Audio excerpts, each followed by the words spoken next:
이거. 안녕하세요. 저는 기록친구 리니라는 이름으로 활동하고 있는 크리에이터이고요. 기록이라는 세계라는 책을 낸 저자이기도 합니다. 반갑습니다. 코로나 때 온라인이 엄청 활발했잖아요. 실사 모임을 들어갔어요. 신청을 했는데 그 신청 비용이 2만 원인가 있었거든요. 근데 저한테 그때 시절에 2만 원이란 굉장히 큰 돈이었어가지고 인스타그램에 인증을 하면 다음 달 모임비를 공짜로 해주신다는 거예요. 그래서 열심히 했던 계정. 근데 그게 이렇게 될 줄 몰랐죠. 기록은 엄청 어릴 때부터 했던 것 같아요. 그냥 쓰는 걸 좋아했어요. 종이에 막 낙서하고 맨날 했던 게 그 한 컴 타자 연습 아세요? 그 이렇게 떨어지는 단어를 막 빨리. 근데 제가 어릴 때는 그 인터넷이 모뎀이라는 걸 썼거든요. 아빠가 이 키보드를 외우면 그걸 달아준다고 하셔가지고 제가 한 컴 타자 연습을 엄청 열심히 했어요. 그게 필사였던 거죠. 디지털 필사의 나의 시작이었다.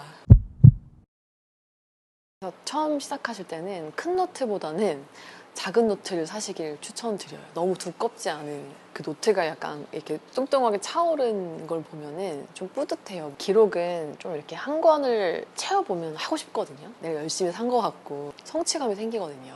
제가 쓰는 노트 중에 미도리 MD 노트라고 있는데 A7 사이즈가 있거든요. 이렇게 손바닥만한 사이즈예요. 길에서 본 풍경이나 누군가의 말이나 인스타그램에서 봤는데 기억하고 싶은 문장이나 기억할 것들을 그냥 이렇게 쓰기 너무 좋아요. 그리고 그게 너무 금방 차요. 네가 지금 하고 싶은 거 해 이거거든요. 저는 그냥 지금 내 삶의 화두를 기록하면 좋겠어요. 그래서 저는 노트 사는 걸 언제부턴가 죄책감 가지지 않고 사게 된 거는 그 노트를 약간 제 마음에 폴더를 만들듯이 써요. 사람이 그 시기마다 내가 관심 가는 분야가 다르잖아요. 제가 요즘에 새로 만든 노트는 하지 말까? 제목이 성장 기록을 담는 건데 저는 시작을 잘하는 편인데 하겠다고 해놓고 하지 말까? 라는 생각이 드는 때가 가끔 있어요. 근데 제가 성장할 때 보니까 하지 말까 싶은 일을 할 때 성장하더라고요. 근데 이 하지 말까라는 마음이 왜 드는지가 저는 궁금한 거예요. 그걸 만들게 된 계기는 남편 회사에서 강연 제의가 들어온 거예요. 그래서 남편 길을 살려주고 싶기도 한 그 아내의 마음으로 바로 하겠다고 했거든요. 근데 막상 평가가 두려워지는 거예요. 뭐 누구 아내가 왔는데 별로라고 생각하는 사람도 있을 수 있고 일어나지 않은 일에 대한 어떤 걱정, 그날 기록을 한번 느낀 거는 나는 시작을 잘하는 편인데 시작이 두려울 때는 어떤 리스크가 상상이 될 때구나. 그래서 저는 똥인지 된장인지 찍어 먹어봐야 되는 사람인데 이렇게 하지 않을까라고 상상되는 일이 있을 때 저는 멈춰요.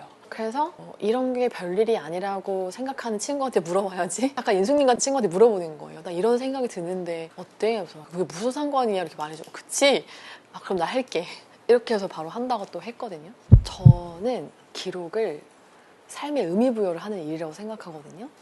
근데 사람들이 기록을 생각보다 투두리스트, 체크리스트라고 생각해요. 오늘의 업무 순위 정해서 오늘 나 이거 했어? 오늘 너무 뿌듯한 하루. 못했어? 나 너무 별로인 하루. 이렇게 생각하는 분들이 생각보다 정말 많으시더라고요. 기록을 하면서 깨달은 것 중에 하나는 효율은 속도가 아니구나. 내가 진짜 중요하다고 생각하는 것에 시간을 쏟는 게 효율인데 나는 삶에서 어떤 걸 중요하게 생각하면서 살고 있지?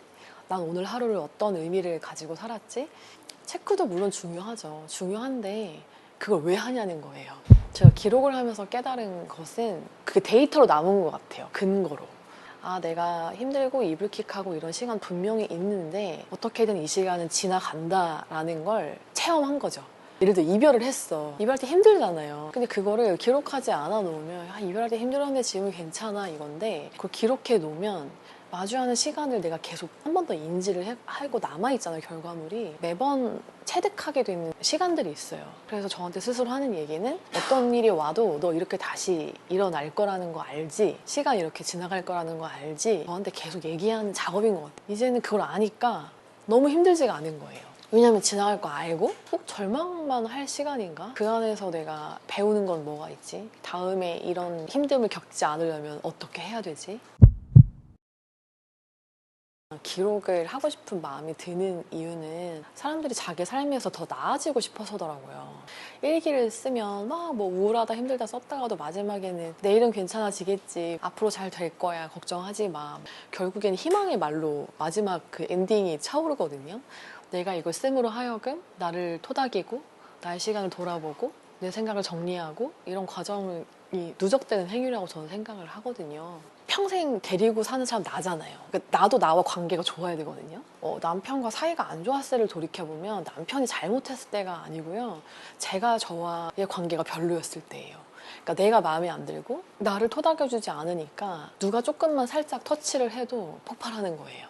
근데 이렇게 계속 기록을 하면서 내가 뭘 좋아하고 뭘 싫어하고 어떨 때 발작 버튼이 눌리고 내가 괜찮은 사람처럼 느껴지고 계속 쓰면서 데이터화 시키다 보니까 그래서 남편한테도 오빠 그 말을 하면 나는 이게 건드려지더라고. 같은 얘기가 그 뜻 아닌 거 아는데 워딩을 좀 바꿔서 이렇게 말해줄 수 있어? 제가 좋아하는 그 작가님 중에 김지수 작가님이라고 있거든요. 인터스텔라라는 인터뷰를 하시는 그 김지수 작가님이 던지는 질문이 너무 멋있어요. 사람하고 대화 나누면서 어떻게 저런 맥락에서 저런 질문을 하지라는, 그분이 쓴 책 중에 이번에 필사는 도끼다라는 책이 있어요. 그 프롤로그에 어떤 문장이 나오냐면 필사라는 행위는 내가 만난 문장을 내 삶의 적재적소에 꽂아넣는 행위라는 표현을 하시거든요. 너무 멋진 거예요. 그 표현이 뭐 힘들 때는 힘든 대로 기쁠 때는 기쁜 대로 그 문장이 막 떠올라요. 얼마 전에 제가 시필사를 한 적이 있는데 어떤 시인분이 표현을 그렇게 하셨더라고요. 햇볕이 식탁에 비치는 장면이었던 것 같아요. 근데 그 표현을 뭐라고 하셨냐면 햇볕이 식탁에 엎질러졌다. 이 커튼을 쳐서 이 햇빛을 닦았대요. 그래서 그 표현을 만난 뒤로 햇볕이 그 내리쬐는 어떤 카페에 갔는데 이렇게 내리쬐잖아요. 햇볕이 엎질러졌네요. 이러면서 손으로 닦아볼까 봐요. 삶이 진짜 풍요로워져요. 필사를 하면. 일하고 관련돼서도 공간을 주는 힘이 큰 것 같아요. 커리어 전환을 할 수 있었던 그 계기 중에 하나가 제가 일하는 공간을 옮겼을 때였거든요. 오프라인에서 온라인으로 옮겼을 때, 직장에서 SNS로 옮겼을 때. 어떤 사람이 다른 삶을 살고 싶으면 삼간을 바꿔야 된대요. 인간, 시간, 공간을 바꿔야 된대요. 공간을 내가 옮길 수 있는 게 막 지역을 옮기거나 이건 너무 힘들잖아요. 그 온라인으로 이사를 가는 거죠. 공간을 옮겼더니 거기 모여있는 사람이 다르더라고요. 불특정 다수의 굉장히 많은 사람들이 있잖아요. 근데 제가 가진 생각이나 어떤 결들을 콘텐츠로 가공을 해서 올렸더니 저와 비슷한 사람들이 모여서 제 얘기를 할 수 있는 환경이 만들어진 거예요. 내 삶을 오늘 하루 남겨보고 싶다고 생각할 수도 있고, 저처럼 경력단절 여성이었다가 뭔가를 해보고 싶은 마음이 생기게 만드는 걸 수도 있고, 그걸 향해서 나아가는 그 과정에 제가 작은 도움을 줄 수 있다면 난 너무 행복할 것 같다는 생각을 하는 사람인데, 그 SNS라는 공간에서 내가 뭔가를 자꾸 만들어내니까 다른 사람들이 연결되기 시작하는 거예요. 그런 공간이 또 무한제야, 전 세계야. 공간을 옮기면서 가장 많이 훈련됐던 것 중에 하나는 제가 가진 가능성을 계속 실험하는 일이었어요. 그러니까 안 될 거는 없어. 왜냐면 안 된다는 거는 그러니까 내가 원하는 바가 안 됐다는 건데, 저는 제가 원하는 건 뭘 하던 간에 그 안에서 배움을 찾는 거거든요. 내가 모임을 하나 개설했는데 모객이 안 되더라도 그 누가 보면 모객 실패라고 볼 수 있지만 저는 모객을 더 잘할 수 있는 방법을 배우게 된 계기라고 생각을 하거든요. 계속 실험해 볼 수 있는. 근데 아무도 뭐라고 안 해. 돈도 안 들어. 좀 쪽팔리면 보관 누르거나 삭제하면 되고, 이게 오프라인이건 온라인이건 내가 어디서 뭔가 한계를 느끼고 있다면 넘어와 봐도 좋겠다. 내가 있는 세계를. 사람들이 물어봤거든요. 10만 명, 20만 명 되면 뭐 할 거야? 그럼 영상 계속 만들어서 뭐 할 건데? 근데 사실 대답을 못 했거든요. 그거 되면 좋으니까, 보기 좋으니까, 잘 나가는 크리에이터 같으니까. 근데 그거는 내가 원하는 일의 대답이 아니었거든요. 저는 기록 친구들과 연대할 수 있는 판을 너무 만들고 싶어요. 그러려면 제 영향력이 커야 되는 거예요. 세상에 많은 브랜드들에게 이런 친구들이 모여있는 곳이 있어요. 우리가 할 수 있는 무대를 같이 만들어 주실 수 있나요? 이 얘기를 제가 대표로 하고 싶어요. 그러려면 제 계정이 그러니까 잘 나가는 계정이라기보다 보기에 괜찮은 계정이어야 하니까 일을 더 열심히 하고 싶어졌다.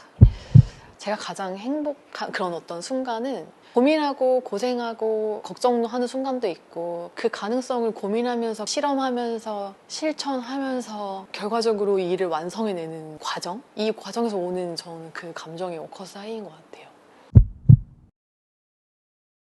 계속 실험을 멈추지 않으셨으면 좋겠다.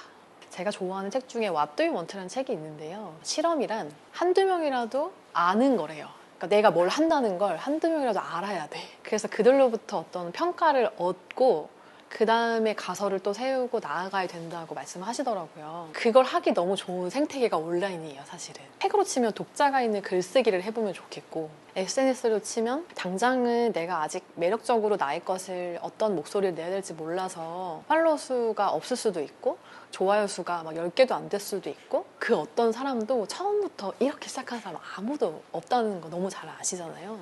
오히려 무명일 때 서툰 시기를 좀 즐기셨으면 좋겠어요. 저는 지금 사실 10만 명 가까이 되니까 뭐 하나를 그냥 마음대로 올리기 좀 어렵거든요. 근데 무명일 때는 내가 뭘 해도 사람들이 관심이 없어요, 나에게. 그럴 때 내가 계속 실험해보는 용기를 내신다면 분명 어디론가 연결이 될 거예요. 그래서 그 연결되는 시작을 하셨으면 좋겠다. 시작하지 않았는데 전환이 일어나진 않거든요. 팔로워 10명 모일까? 10명 만들어 볼까? 작게 쪼개서 내가 가진 것들을 가볍게 실험하다 보면은 거기서 오는 이 워커스 하이가 옵니다. 이렇게 하면 되는 거였구나. 그 노하우 접목해서 또 다음 실험해보고. 그래서 그런 실험이 한 100가지 정도 쌓이면 뭐라도 되지 않을까요? 전 그렇게 생각해요.